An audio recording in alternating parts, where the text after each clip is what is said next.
It's time to turn down the noise and tune into this special edition of News You Can Use. Your host is Dr. Nick, the incrementalist, a longtime innovator exploring incremental changes across various industries that can be applied in healthcare. Combining the powers of observation and real-world experience, Dr. Nick makes the case that innovations in healthcare can be accomplished incrementally, not just by moonshot events. Now, here is Dr. Nick. In this week's special edition of News You Can Use on Healthcare Now Radio, I sat down again with Adam Russo. He's the CEO and co-founder of the Phia group, and we're exploring the No Surprises Act. Contextual for sure, because we've just had the final rule announced. Adam, welcome back to the show. It's an absolute pleasure to be back for the third time. This is great. Thank you. I can't talk about everybody else, but I certainly enjoy these conversations because there's definitely a mind meld going on here for me at least.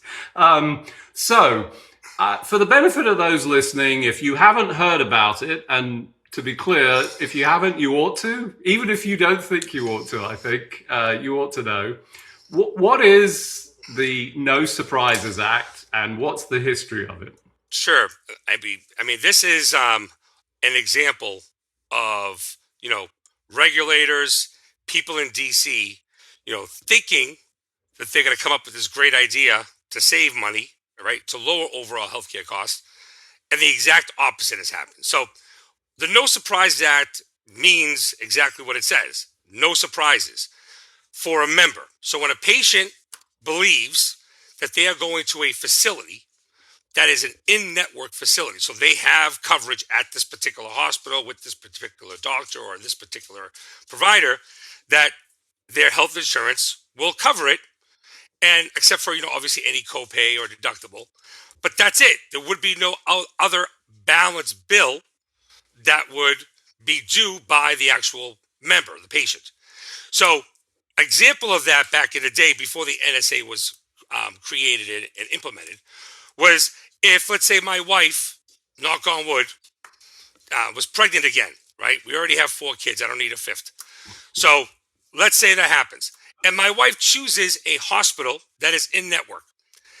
Many times, for example, the anesthesiologist who gives my wife anesthesia so that she doesn't suffer through the process for 2 days, that person, that anesthesiologist, is actually not in network. They are out of network. So my wife has her, hospital stay paid for. She has, the room, all that paid for. But then there'll be a balance bill for, let's say, $10,000 for the anesthesiologist and the anesthesiology that she had received. That's a surprise to her. So what the government said was, we need to get rid of these surprises. Excuse me. And if there's ever a out-of-network situation, we will ensure that there is no surprise, that the entire bill will be paid. And if there's some kind of dispute, we will have this independent dispute resolution process, IDR process, to ensure that both sides have the opportunity to give their say as to why they feel they should be paid more, or why they feel, or why the plan, let's say, feels it's paid enough, and it goes in front of a neutral arbitrator. That was the overall goal of the entire plan. And for a little bit of context here, if you haven't experienced this, there wasn't the original intent of this was to try and remove some of that. I can tell you, I have my own experience, and it's funny you use anesthesiology because that was the specific example I had when I had my colonoscopy, expecting literally a zero bill because that was part of the preventative care that, I'm appropriately doing and so forth. And I get this astoundingly high bill and I'm, and sure enough, that's what it was. And, so then I went down this big squirrel hole, and now, before anybody's shooting me up with propofol, the question out my mouth before they put me out is, are you in network? That's right. Which, now, to be clear, in subsequent instances that had disappeared, and I think there was an attempt, but so there was a more formalized, so that you've not got folks like me who are a bit really focused on making sure that this doesn't happen, and they developed this no surprises. And I've got to say, you're the first person that's referred to it as NSA, which I prefer that moniker for those 3 letters. I'm just going to say. Well, I just noticed that in the insurance industry, everything is, abbreviation. Everything is, right? TPA, NSA, you name it, ASA. I mean, I can give you, Right. I mean, we could play a game, a drinking game. I'd be drunk pretty soon. I guarantee you that much. All right. So we understand the problem. The NSA, or No Surprises Act, was then created to answer that, which was to say, that's not right.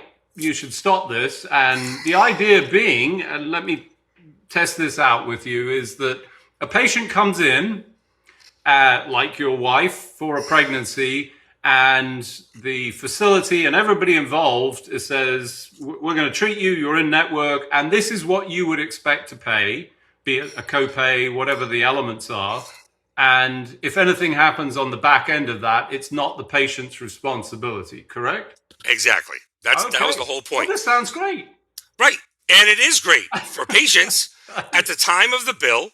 It is great. There is no balance bill. So from the standpoint of, at the end result, did it limit or reduce or eliminate balance billing on surprise bills? Right. 100%. Yes. It worked. Excellent. Yep. No question. As per my experience. Exactly. However, what also has happened is all the out-of-network claims that the patient no longer has any responsibility for, the claim, the charges, and the amount paid on those claims has increased dramatically. We're talking about, it is now, and we're seeing it across the country, more and more providers are actually realizing, hey, wait a second, why should we be in network? We're better off going out of network, right, taking advantages of the actual opportunities based on the process of the NSA process. So how it flows. And they're now, certain providers all across the country are taking advantage of it.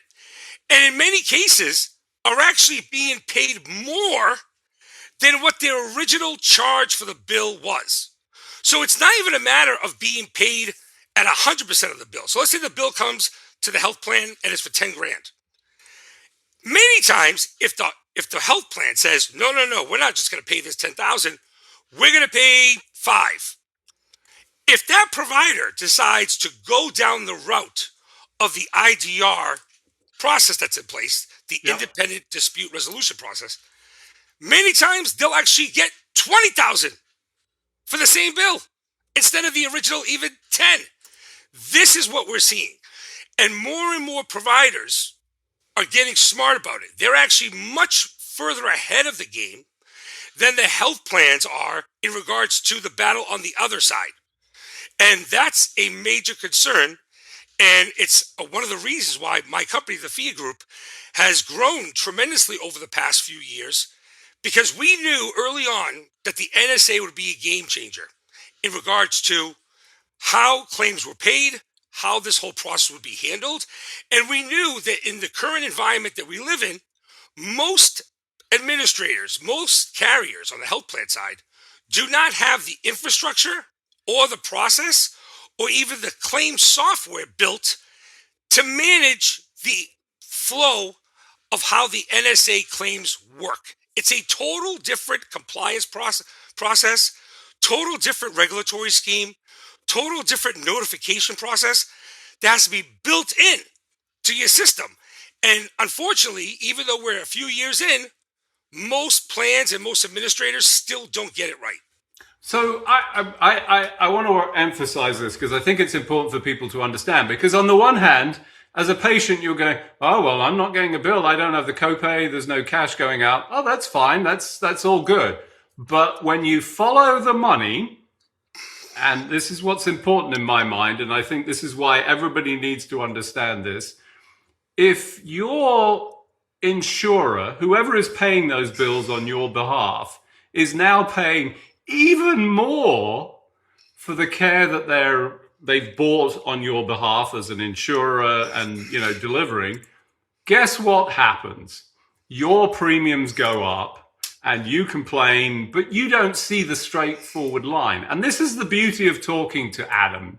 He has such deep insight. He's been fighting this battle very effectively, I have to say, to essentially allow folks to start to deliver care at a lower cost. So we could already get it at a lower cost, but now, the system has been corrupted. It's the only word I can come up with.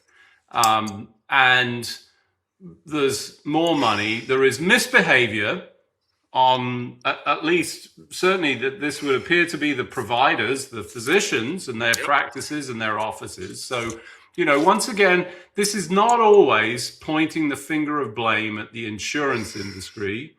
And, you get what you incent. So the fact that your company has, expanded extensively as a result of that that's good for you, but maybe not necessarily for the industry. What are you doing? How do we fix it? I mean, this final rule was issued May 28th, 2026, right? So there was the final ruling was, changes made to try to make the process better. On May 26th. Okay. We tweaked it. Right. So they try to tweak it. And however, one of our employees, our our chief provider relations officer, Scott Bennett, actually testified in DC a few weeks back in front of the House and Ways Committee, talking about what the major issues are. Yep. And let me just give you some numbers here. So you're right. We expect, because of this happening, all these claim costs getting higher, the member's not going to see it on their individual bill. But if you look at 2027 and what the trends look like, we're not seeing a lesser increase in premium costs. We're seeing it go even higher. More? Oh, no. Even more. Oh, and no. Yes. And, I am part of a large claims task force on behalf of our industry, which is the Self-Insurance Institute of America. And just one of the carriers involved just shared some of their data.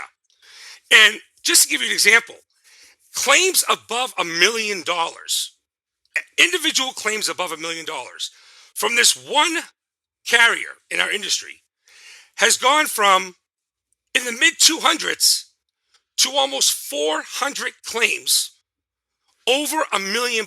It used to be a couple of years ago, you see one or two a year.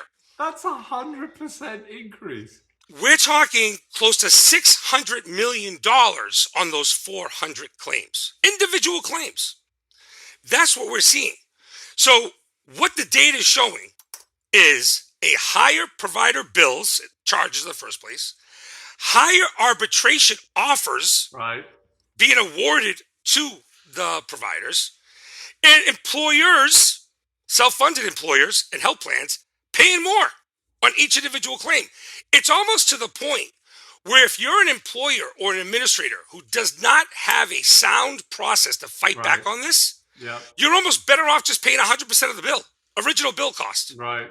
Because what we're seeing, and here's how this all happened. So when the NSA was going to come out, what it said was they were going to look at a few key characteristics, for each provider. One is what the average provider charges in that particular area for that procedure. One, what is the quality, actual quality metrics of that facility compared to other facilities for that particular procedure? Then there's acuity. Acuity, for those who don't know, and I learned this too a couple of years back, how complex, how complicated is the procedure?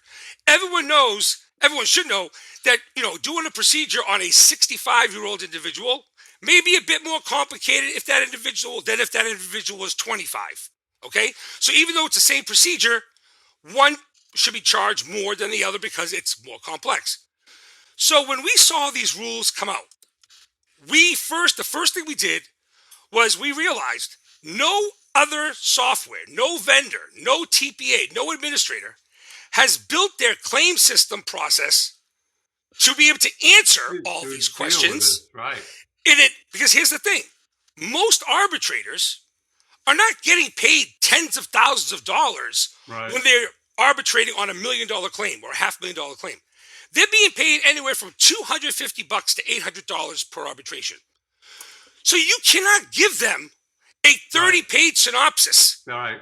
We built it so that it's one page and they can see exactly what's happening. Can I tell you what my terrible thought is from this? Oh my goodness, that's a great business opportunity. I could build some AI tools and there's another piece of the pie being taken out. So, all right. So, it's just appalling. And I want to clarify, it's not just the physicians, the practices. I mean, one of the things that the insurers are certainly alleging is that it's in a lot of instances, it's the practices that are owned by private equity firms. 100%. Gaming the process. So, you know, to be clear, not to try and demonize a specific group, I think it's easy to do that. But, you know, winning these massive awards, flooding the system with disputes as essentially that's a business strategy. That's 100%. you know, that's morally bankrupt in my view. I got to be clear. You know, using these legal loopholes, you know, there's a legal battleground developing. Clearly, you know, you and your folks have stood up in Congress, you know, trying to address that. I think there was a significant case where the Anthem versus Halo MD, where the lawsuit was dismissed by a major insurer that, you know, alleged that they were, you know, misbehaving on thousands of disputes. So right. Huge problem. And once again, you know, I'm delighted. I'm so glad that I'm on the call with you because, you know, we talk right down to the key issues, but I'm keen to hear what your perspective is of how people listening to this show should think about this and how are you addressing it in your own organization? Because we know that you've got one of the most attractive healthcare benefits program on the planet. I'm just going to say, based on what I've heard, but how are you addressing it? How should we address it? So remember what I said a couple minutes ago, that the NSA has its own claims process of notices, Yep. how much time you have to respond, etc. And the way it's set up is there is a 30 business day negotiation period, right, where every single plan can negotiate with the provider. Yep. Well, here's the problem. Most administrators don't have enough people right in their areas to actually be able to proactively try to negotiate. And providers are getting smart in regards to ignoring the request for the negotiation, hoping to go into the arbitration process. Why? Can I Yes. interrupt you for a second? Because Yes. I feel like they learned that process from the insurers who 100%. never answer when you're looking for prior auth or focusing on denial. So there's a little bit of us too. Sorry, go on. And you cannot use, so AI can be used to figure out how much to pay on a claim, Right. But AI cannot be used to negotiate the claim. Nope. You need people. Yep. And if I'm not going to name names, but I can tell you that across the country, large carriers have come to us and said, how are you winning over 50% of the time when the industry average is less than 10? It keeps going down. And you're right. We did a national NSA report on provider-driven excessive billing. And we published it a few months back. You can find it on our website. And what the data is showing goes right back to what you said a few minutes ago. Okay? There are certain states that have the most, I would say, abusive provider practices. Nevada's number one, followed by South Carolina, Arkansas, Louisiana, and then Colorado. However, within states, here's an example. In the report that we found, in the state of Tennessee, there were 36,000 disputes filed, okay, by only 147 providers. Wow. So this high volume suggests repeat arbitration by a small group of providers, as usual. going back to what you said of private equity. They realize, wait a second, instead of adding, in regards to how do we make more revenue, we don't need to add more services. Right. We don't need to add more offices. We don't need to add more doctors. All we have to do is get more claims into the arbitration process. Right. So in that 30-day negotiation period, most administrators and plans, if you went back to your administrator and said, hey, can you tell us what you do in the IDR process? And what you find out is there's very little being done in that 30-day window. Okay? We know that 30-day window of negotiation is when you have the best chance to actually win the claim. But how do you do it? You have to just call as many people in that billing department to get somebody on the phone and get it done right. And then when it goes to arbitration, here's the funny thing. How about this one? This is crazy. The actual arbitrators that are making these decisions are anonymous. You don't know their names. There's no way for anyone to actually say, hey, look at this. John Smith, the arbitrator, has ruled in favor of the plans or the providers 99% of the time. Maybe there's something going on here. Why are they doing that? There's no discussion in regards to eligibility. Think about this. Do you have any idea how many claims go through? So when a claim first is processed, a decision has to be made whether or not, is that a regular claim or is it a claim that is subject to the NSA? I would argue that at least a third of the claims that go into the NSA bucket aren't even NSA claims. They're just regular claims. No, right. It's a flood the system to overwhelm the resources. I want to pull out something you mentioned because I think that there's certainly a space for some focus, is to identify the misbehavior. Because once again, I think most people, I really believe this, most people in the world try to do the right thing. And we end up breaking bad sort of, slowly, well, I'll just do this. And, but there are very few that are at that top tier where it's a business strategy. Identifying them, calling them out, and actually, I think prosecuting personally in the same way. But this is like another. We've just created an additional system that's going to add additional cost, and I'm not seeing a pathway out of this. It goes back to when I go back to the beginning of the ACA.